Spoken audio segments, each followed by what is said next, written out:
And hello fellow Tanker Spaceman here with another episode of World of Tanks. And today we are in a tier 9 Swedish medium tank, UDES 16.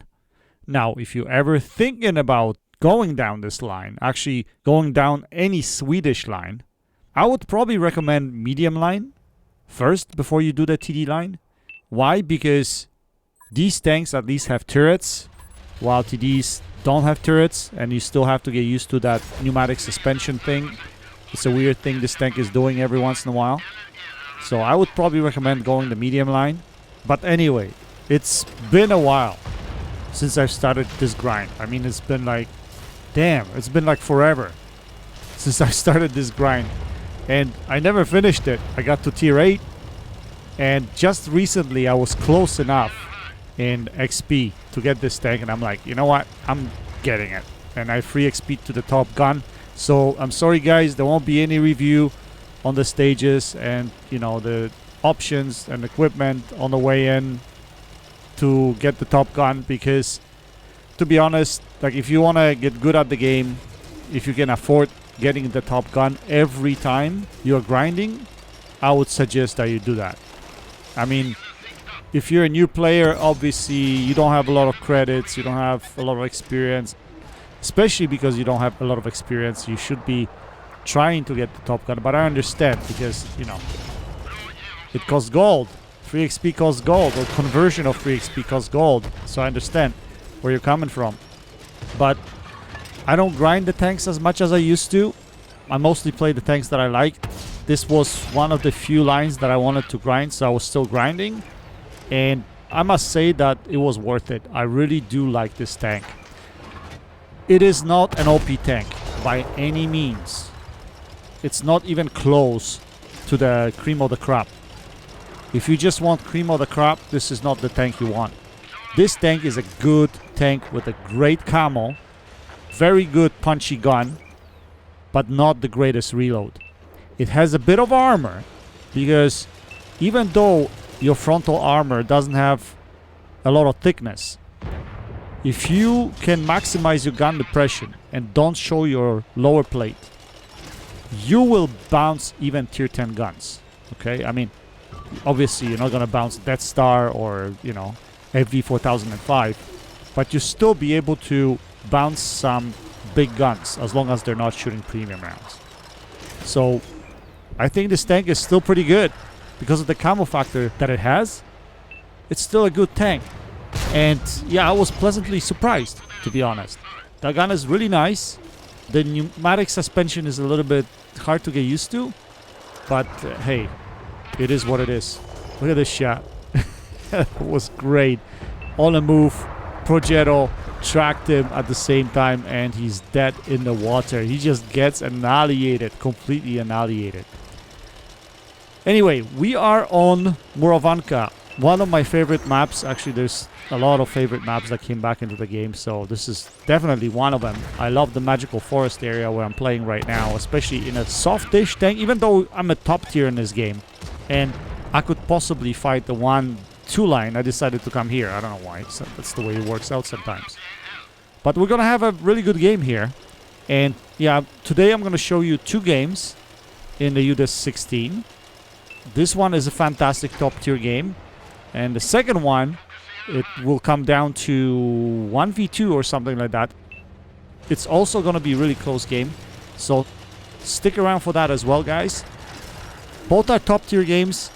I do have a bottom tier game in this tank, which I actually did more damage than those 2 games that I'm going to show you today, but I don't think I'm going to show that game, simply because I think those 2 games were better.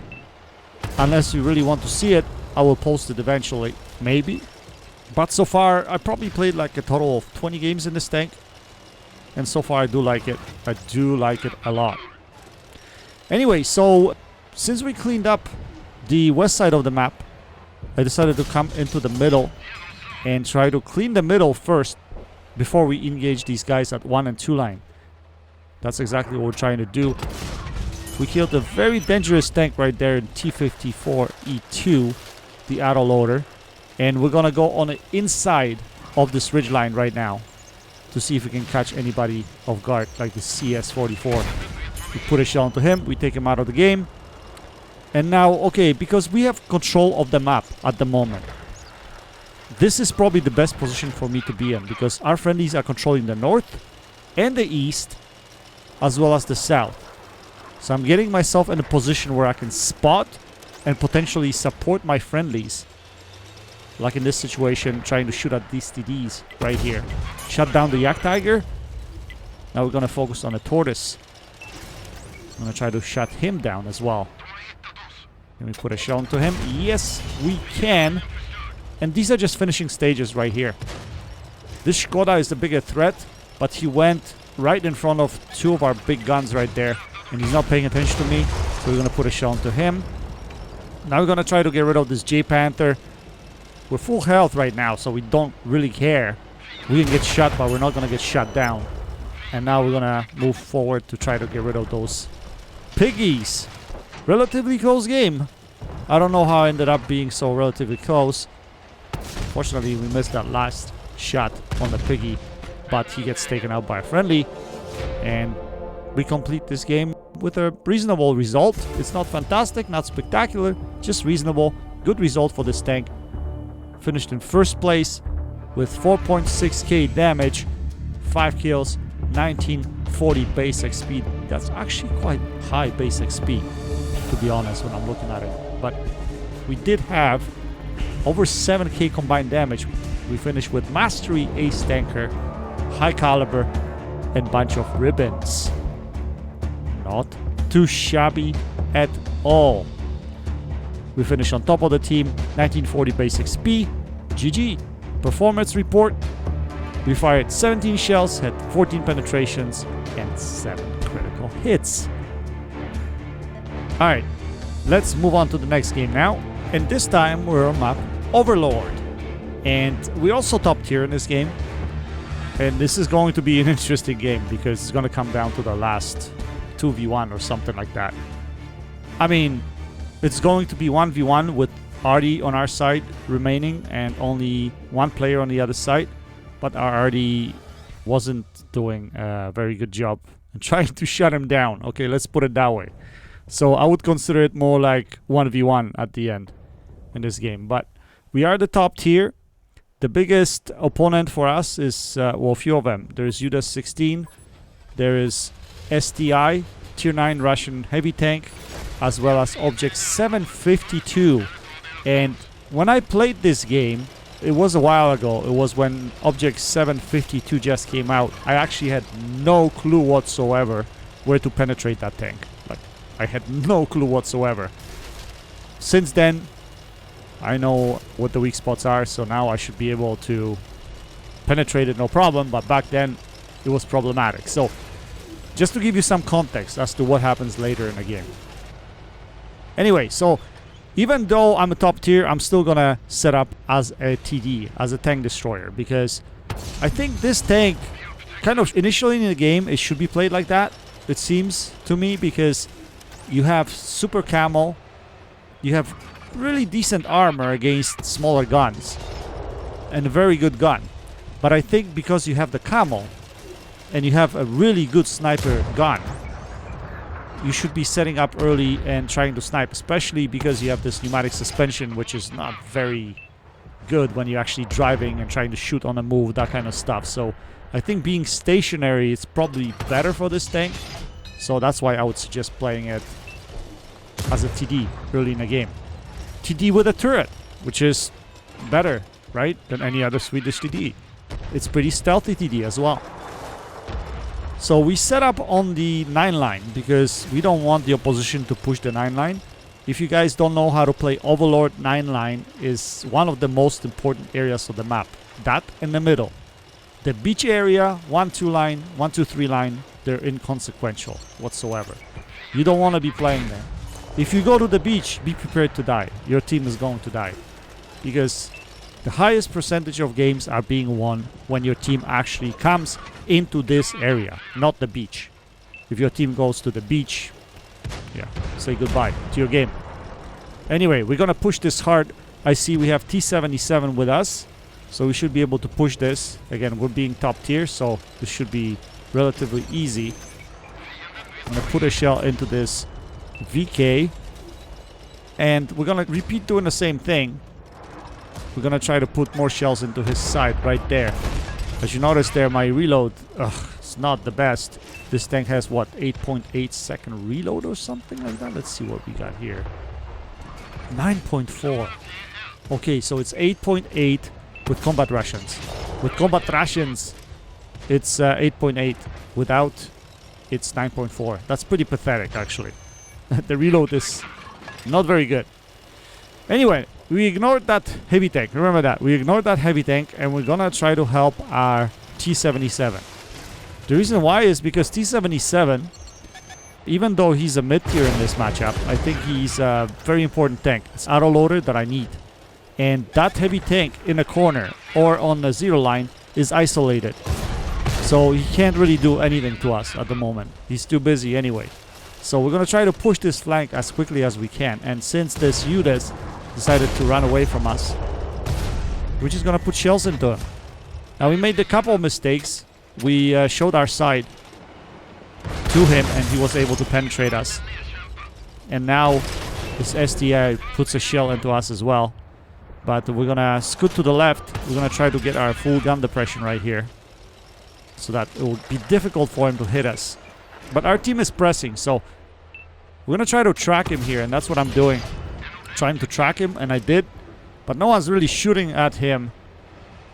The idea of track is try to track him, and then your friendlies shoot him, right? But whenever I track, my friendlies are not shooting them. It's just my luck. That's why I decide, for the most part, I decide not to track and just go for damage. Because probably I should have in this situation. Anyway, instead of fighting, he decides to run off. So I don't understand why, but I guess because he decided that our light tank is more important to fight than me, we're just gonna farm him. We're just gonna put shells into his ass. Just like that. And hopefully you can set him on fire. Let's see. Boom! He was already ammo racked, so we set him on fire. And he's gone. So take a look at this. What is it? 8-2, right? Okay, 8-2. Remember the score. 8-2 for us. Okay, so I was going for my next shot versus this Object 752. And that didn't come off. And I was thinking, you know what? The game is over. Let's just rush him. Let's just rush him and finish this game. Call it quits, right? But honestly, guys, it doesn't turn out to be that at all. And I'll tell you why. I noticed 3 of our tanks going after him. Our light tank, the second light tank, the medium tank, all of them going after this guy. And I'm like, you know what? Forget it. I'm not going to get any damage out of that. I'm like, I'm probably better off going after this T-54. So that's what I'm going to do. I'm like, okay, I'm going to go after this T-54. But T-77, it's just going to annihilate him. And that's what happened there. And then I'm like, okay, you know what?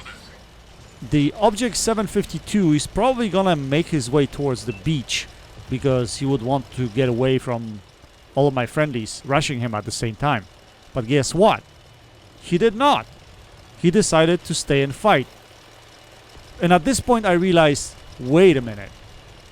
It's Object 752. It's the new autoloader. He's got some armor.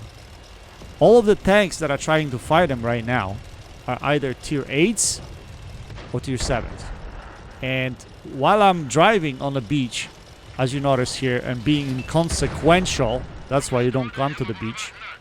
And this was a slightly different situation because my thinking was different. I realized that my team is melting. Like absolutely melting. Everybody has melted. All we have left is this bar, who's basically a one-shot to Object 752. Artie and myself, me being a two-shot. So Object 752, I knew at that point that he was 3-shell autoloader. So I thought to myself, okay, if he catches us isolated again, he'll be able to shut down the bar, put 2 shells into me, and take us all out of the game. It's the last thing I want. So what we're gonna do is we're gonna climb up here and we're gonna try to spot him. That was my first thought. I'm like, where is this guy? He's gotta be somewhere around here. Use my gun depression, my well-sloped front plate to block some of his shots. That's what I was thinking. I mean, I should be able to take one hit. There he is. I'm like, okay, that's it. Game over. No! I shoot his track or track wheel. It doesn't pen. It doesn't even track him. Yet he manages to penetrate me on the way to this bunker. Now, the reason I did show him my side is because I wasn't sure whether he was gonna be able to penetrate me or not. And I didn't know how much I was exposing at this point in time. So I'm like, you know what? In the worst case, I better take one hit and hide so he cannot kill me. I can see his side over here, but guess what? My shell does not go straight. And the game that should be over by now, it's not. I mean, he was versus, I don't know how many tanks. Like, he killed at least 6 tanks, if I'm not mistaken. I wasn't counting. But he killed a lot of tanks in this game. I'm like, I'm not gonna be the last one you kill. I'm not gonna be the second last one you kill. There's no freaking way. So I decided to change my position first. I'm like, you know what? I'm gonna change my position just to spot him and see where he is. But I can't spot him, so he's hiding. He's probably reloading at this time. But one thing with Russian tanks, guys, not medium tanks, but heavy tanks, is that you have to know, and this is overall for all the Russian heavy tanks, they don't have view range. Their view range sucks. They are blind as bats. That's one thing you have to remember. So I decided to take the game into my own hands. I'm like, I'm not gonna fight on his terms. I'm gonna fight on my terms. And I know what my terms are. Remember, guys, you have to know what your tank's strengths are and use your tank's strengths to your advantage. So in this situation, I knew that he's got no vision at all. Doesn't matter how well upgraded his tank is, he's got no vision. But I have good crew in this, and I have good vision. I'm like, I'm not gonna play on your terms. I'm gonna draw distance, because I'm only in one shot. Anything could happen, right? So I'm gonna draw distance, and I'm gonna try to outspot you and take you out of the game. And that's why I'm taking such a long route, because I want to make sure that he doesn't spot me, even if he comes through the middle. Anyway, we're coming close to the middle. Can we spot him? Yes, we can. Can we kill him? Yes, we can. And just like that, we finished the game, which we could have lost if we stayed up close and personal. What if our shot bounces, right? In this situation, if I missed, I could have another chance. He would probably go for our Arty, and I'll be able to probably outspot him again and kill him. Anyway, we finished the game with class 1 mastery, almost 5k damage, nothing spectacular. We finished on top of the team with 1549 base XP. Decent game for this tank, but overall I enjoyed the run, guys. I definitely recommend this tank, and I can't wait to get to tier 10. Anyway, guys, I hope you enjoyed this video. That's it for now. Until next time, happy tanking, Space Bandit. Check it out.